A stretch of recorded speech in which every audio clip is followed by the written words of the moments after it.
and Buddies brand here today on the North American Weed Tour podcast, episode 66, featuring Wayne Tay, event coordinator, CEO and founder of THC Members Only, and event coordinator as well for Secret Sesh. Wayne, thank you for being on the show today. How are you doing, brother?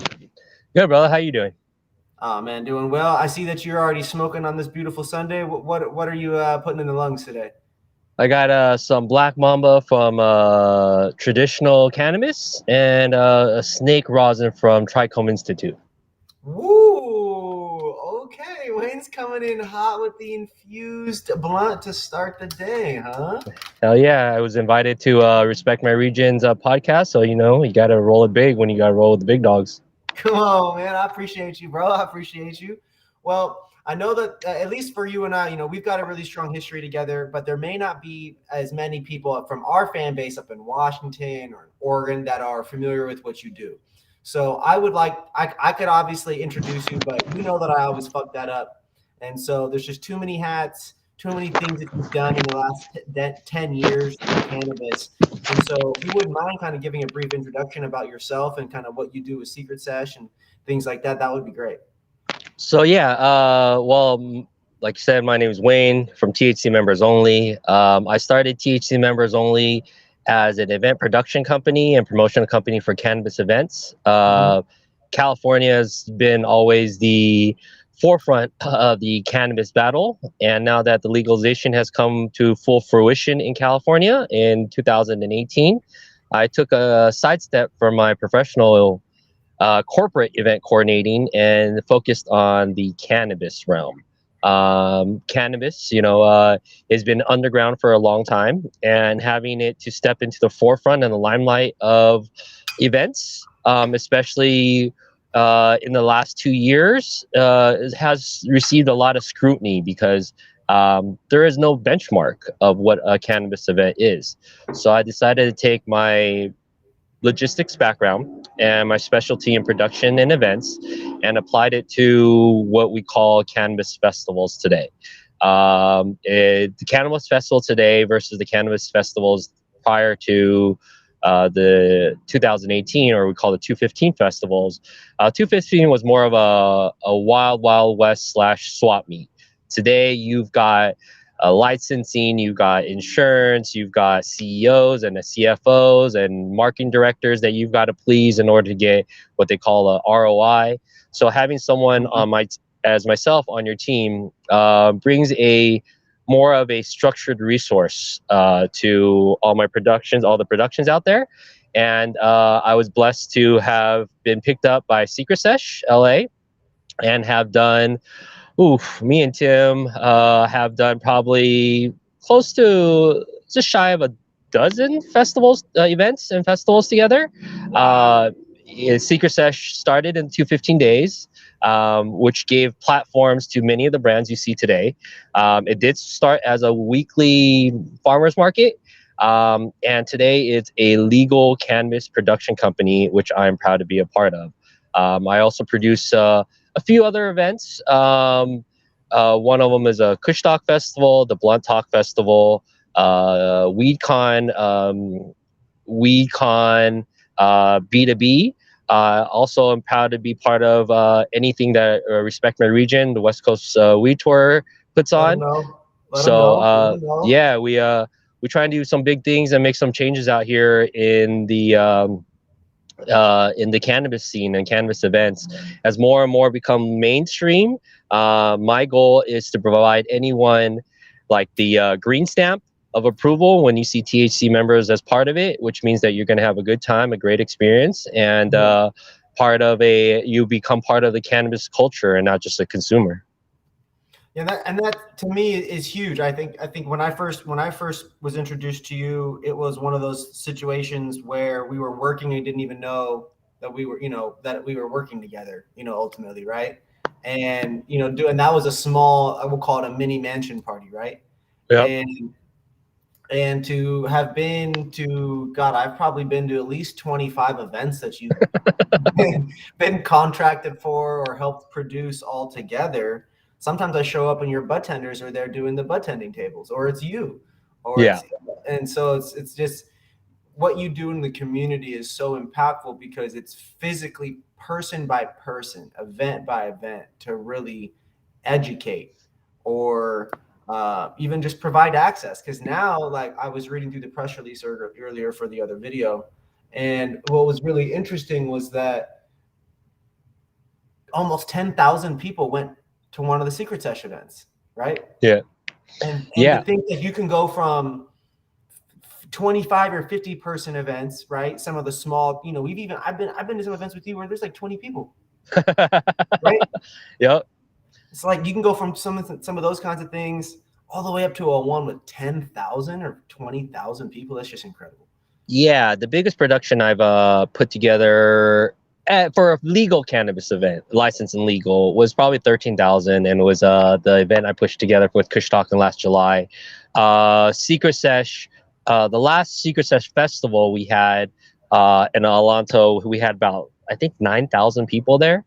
And it just still continues to grow as legalization of cannabis becomes more and more mainstream and socially accepted.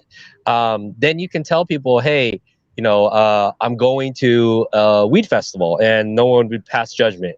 I mean, I grew up in the rave scene, and it used to be, oh, you're a raver, ooh, you got some you're a druggie, or, you know, whatever it is. No, but if you understand the culture, automatically assumed that you did ecstasy and Molly and shit.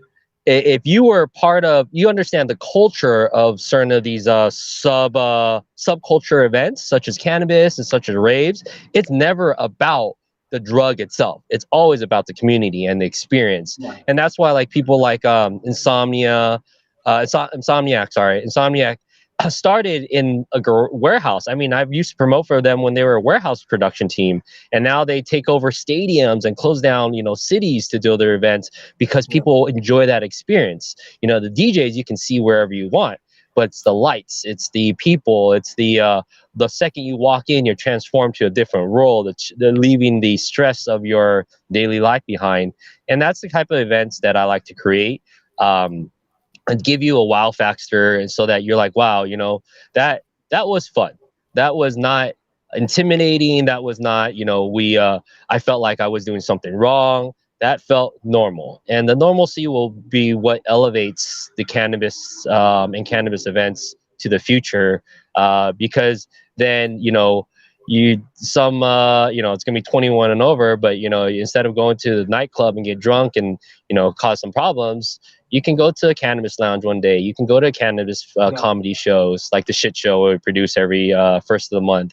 You know, you can go to Respect My Region's, you know, West Coast Weed Tour and be like, oh, cool. You know, I know this is gonna happen every year. This is, you know, the shit event that we're gonna get high, smoke weeds, listen to good music. You know, enjoy each other's company in the community. And that's the one part about corporate cannabis that is really missing today, that will continue to build as the cannabis becomes more and more acceptable by society.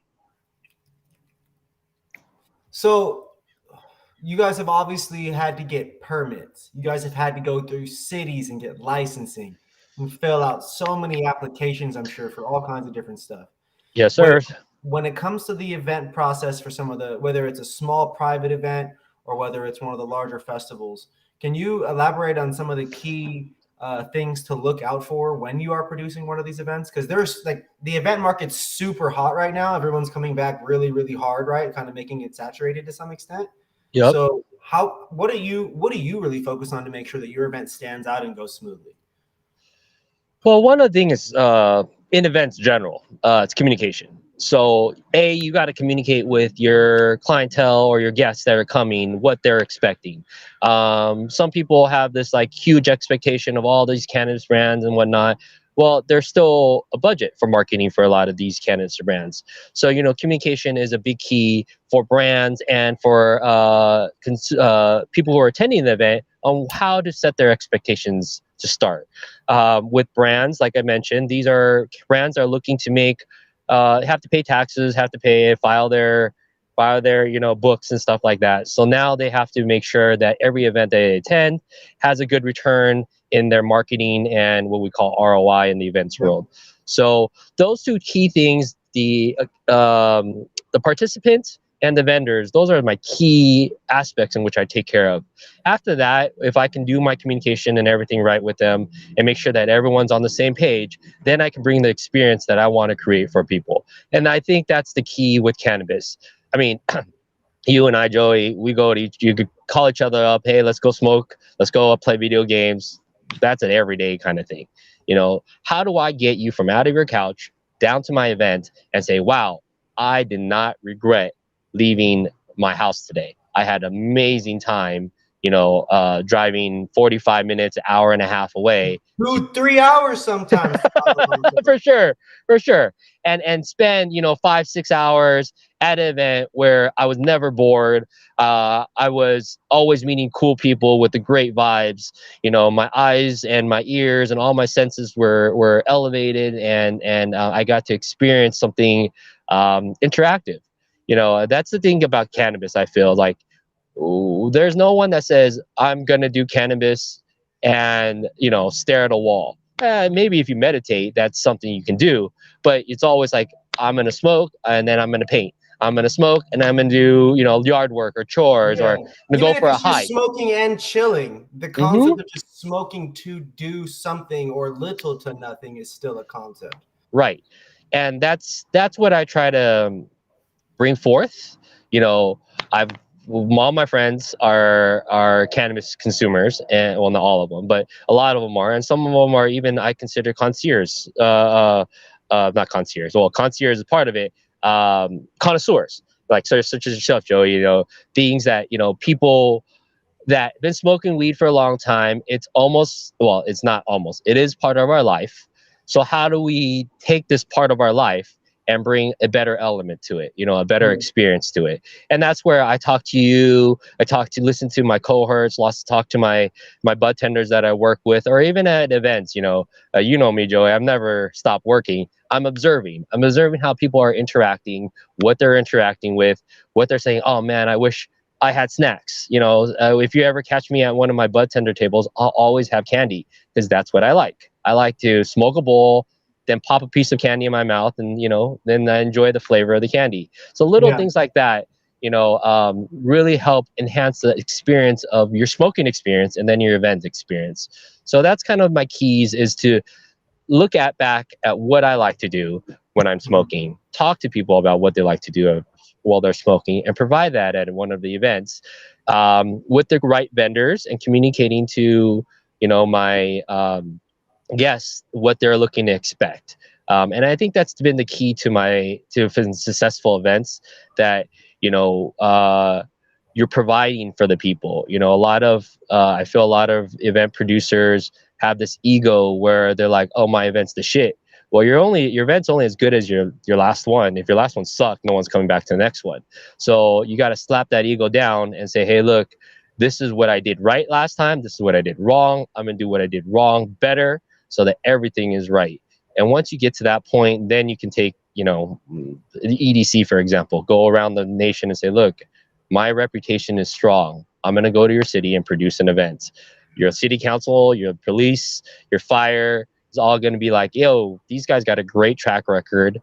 They have something that's never been done. And when they're bringing an activation to my city, that's going to bring, you know, 10,000 people, which means all the hotels are going to be full, which means all the restaurants are going to be full, which means all the supermarkets are going to get an influx, and the fast food places are going to get an influx. And that's what we're trying to now tell the cities that I'm working with. And this is the biggest obstacle, that, hey, we're not your traditional dope dealer across the and then trying to do a block party. This is a legitimate organization who knows what they're doing, knows how to work with the city along with the people that they're serving, and making sure that everything is to the T, and everyone is safe, and have a good time. So with all of those, you know, I's dotted and the T's crossed, when in terms of the experience, the safety, food, water, parking, all these different logistics things. Now let's talk about Secret Sesh, right? We've got Secret Sesh, the Wisdome LA event, the second one. It's the holiday toy drive coming up on December 11th, Yep. right? Downtown LA. Could you talk to me about a little bit about what you guys have planned in terms of that event? How it may or may not, it may be different from the previous one in Halloween, and even some of the brands that you know, if you guys can confirm any of the exclusives, you know what I'm saying? Sure. Well, Secret Sesh itself sets itself being an immersive type of event production. So even back to our festivals 2 years ago, before COVID, you know, we had fireworks, we had a big video game truck, we had um, treasure hunts and stuff like that to make it very interactive. So post COVID, or we're in the middle of the pandemic kind of still, we wanted to bring a very comfortable area, something in our backyard, and that's like 2 hours away. So last October, we produced a Halloween festival in which all the major brands that we've been supporting and supported us came out and produced, and they produced really hard. Cure Company, for instance, did an amazing job with the stage. Source, you know, did a I would say a bougie goth, you know, VIP area for the Source provide for all our guests.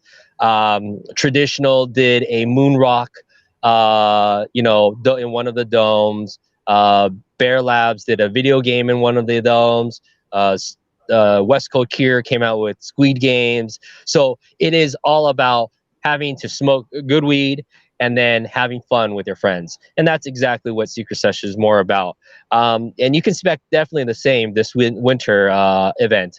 Every winter we do, since, you know, our farmers market days, Tim has always did a toy drive. And if you can imagine 1,000+ people every winter donating one toy to our event for entry, I mean, we get like a box load truck of toys, and that we're really, really proud of. The first time I saw that, I kind of like brought tears internally to myself, especially loading up the truck. It was a lot of toys to load up, but it was really, really, really heartwarming to see the cannabis community come together and know that there's something bigger than us. And that's kind of what we're hoping to provide this winter too. Some of the big brands that we supported continue to support us, but we're allowing all the I'd say medium brands to kind of step up and step into this place this time, because every cannabis brand needs love. You know, I can promote all the big brands, but then those aren't the ones that were they were small at one time. So we have brands such as Lito, Weedsy, Head Stash, Tranquility Farms, Rezn, Cannabis, and then also big brands such as STIIIZY, Bear Labs, West Coast Cure is also coming back on board.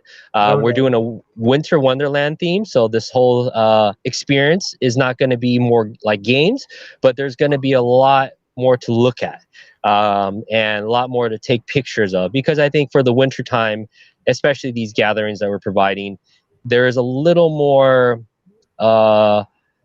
family and friends and memories that we want to create among the people that come together versus like a big wow experience. So this is going to be a little more put together in the experience of, wow, there's a picture here, there's another picture there I can take. You know, I want this experience to be something that you're like 2020 or 2021 that ended well. You know, that one did with family and friends and good smokes, and a good time. And that's what we really want to provide for Secret Sesh winter event at the Wisdome LA.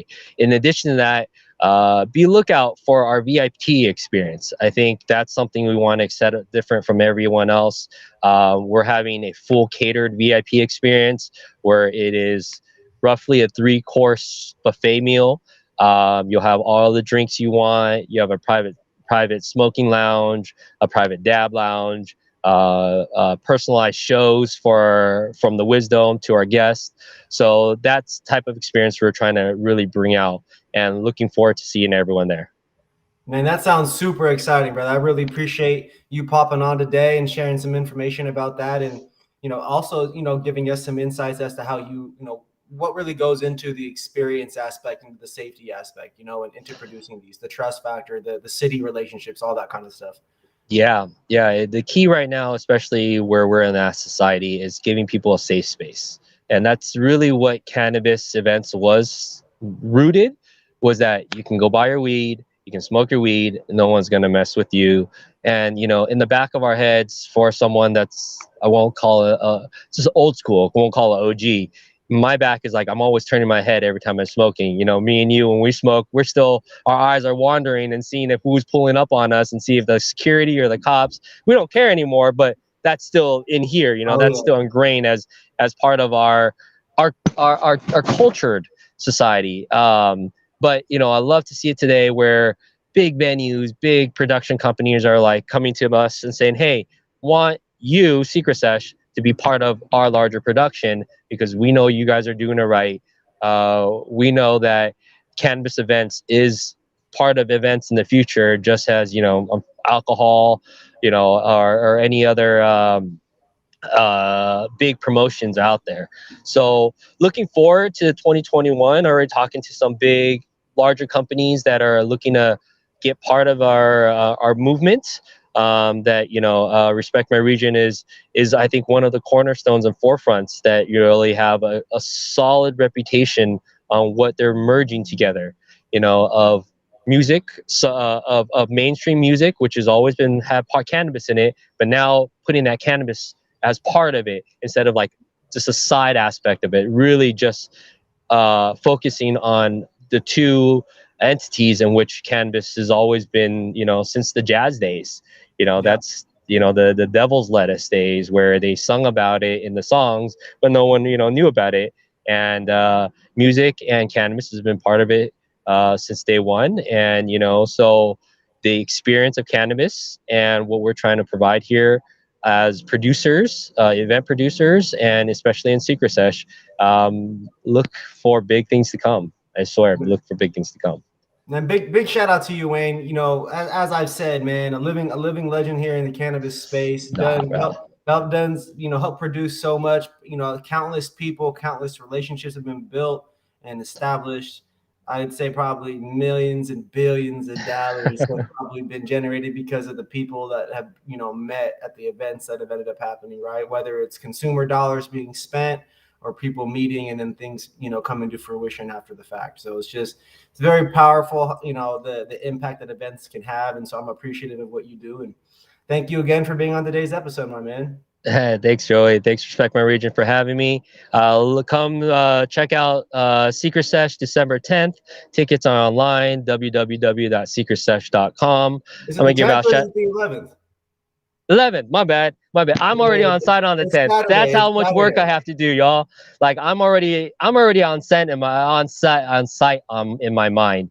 It is a lot of work to produce in it, but my pride and joy and why I do this every day is when I go there or I get a hit up on THC Members Only Club and say, "Bro, like that was something to remember." For me as an individual, I always say if I can touch one person, I made a difference. And between me and you, like you said, we do touch people in different aspects of our life without knowing it. And that's what I really think makes us different. Event producers cannot be selfish. They have to be selfish and saying, "Hey, I'm producing for one person, I'm producing for 20 people, 100 people, 1,000 people, 10,000 people. It don't matter. It's that one person that's going to say, 'Wow, that was great. I'm bringing a friend next time.'" If I can hit that every time, bro, that's a successful event for me. So, if you guys see me at an event, say what's up. Everyone knows that I'm busy, but I'm always a nice guy. You can catch me, say what's up, give me a hug. I'm a hugger. Smoke a blunt with me, but I'll see you guys at the next event. Make sure you guys, if you guys go up there and you guys prepare to smoke away, make sure you guys come with that fire. Don't come with no Midzy booth. Yeah, Joey's taught me well. My master Yoda over here has taught me well. Come on, man. Also, too, everybody, just want to do a quick shout out. If you guys happen to be in the Woodland Hills area, make sure you guys go support Mother Nature's Remedy. They've got a wonderful dispensary in the west part of the valley. here in Los Angeles. So definitely go check that out. Wayne is there pretty often, if not most often. So tap in, check in. And again, Wayne, thank you so much. Everybody, this is the North American Weed Tour podcast, episode 66. We wanted to keep it quick, light, and short. Secret Sesh is this next Saturday. It is December 11th. It is in the afternoon through the evening. Again, art, immersiveness, music, starts at 3 o'clock. A bunch of really great brands. The brands listed are in the description, so definitely tap in, check in on all that. And of course, Wayne, thank you again. I'll see you soon. And everybody, again, thank you. Make sure you guys like, follow, subscribe, and I'll see you all in the next episode, okay? Love you guys. SecretSesh.com. SecretSesh.com. Respect my region.